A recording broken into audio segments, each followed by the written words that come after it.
আজকে সব দেশি দেশি বাজার। অনেকদিন পর দেশি চিকন লতিটা দেখলাম, বেশ ভালো লাগে কিন্তু খেতে এই লতিটা। আর সাথে ছিল কিছুটা আম, এখন তো আমের সিজন, আমের টক, চাটনি, ডাল, মাছ সব কিছুই ভালো লাগে। এই আমের সিজনটা কাঁচা পাকা সব আমই আমার অনেক বেশি পছন্দ। সাথে ছিল লাল টুসটুসে মিষ্টি কুমড়া, আর ছিল সুন্দর ঝিঙ্গে। ঝিঙ্গেটা দিয়ে কি রেসিপি খেলে সবচেয়ে বেশি ভালো হবে কমেন্টে জানাও তো আমাকে, সেটাই করব, যেটা বেশি কমেন্ট আসে সেটাই করব। তার সাথে ছিল ডাটা, ডাটা দিয়ে চিংড়ি দিয়ে খেতে কিন্তু বেশ ভালো লাগে। ডাটার শাকগুলোও কিন্তু বেশ ভালো, নিতে পারবো।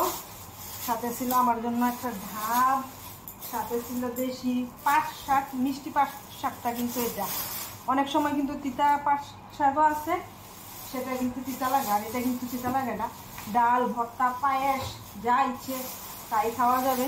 সাথে ছিল রসুন, আর ছিল টুথপেস্ট, তারপর ছিল হ্যান্ড ওয়াশ, ভিম সাবান, তারপরে ছিল লাক্স সাবান, সাথে ছিল এই যে হাঁসের ডিম, মুরগির ডিম।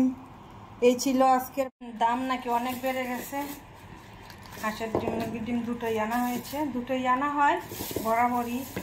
দেখা যায় আমার আবার হাঁসের ডিমটা বেশ পছন্দ, তোমাদের দাদা আবার হাঁসের ডিমটা খেতে চায় না অ্যালার্জির কারণে। এই হাঁসের ডিম কার কার পছন্দ অবশ্যই জানাবে কিন্তু। ডিম, হাঁসের ডিমটা অবশ্য ভাজি, তারপর পাতলা পাতলা ঝুল, পেঁয়াজ ছাড়া ঝুল, সব কিছু খেতেই আমার বেশ ভালো লাগে। সিদ্ধও ভালো লাগে, একটু কম কম সিদ্ধ হলে আরও বেশি ভালো লাগে। বিশেষ করে এই গরমে আর কম সিদ্ধটা খাওয়া হয় না, আর আমার একটা এই সময়ে একটা আরও না। যাই হোক, অনেক ময়লা ছিল, আর গরমে কিন্তু হাঁসের ডিম বেশ পচাও পড়ে। আর এটা এখন ধুয়ে তারপরে রেখে দিব কিছুক্ষণ জলে গুঁড়া সাবান দিয়ে ভিজিয়ে রাখবো, বুঝলে তো, এইভাবেই রাখা হয়। কাঁচা বাজার দেখতে কিন্তু বেশ ভালো লাগে। কার কার কি কাঁচা বাজার দেখতে ভালো লাগে বলো তো?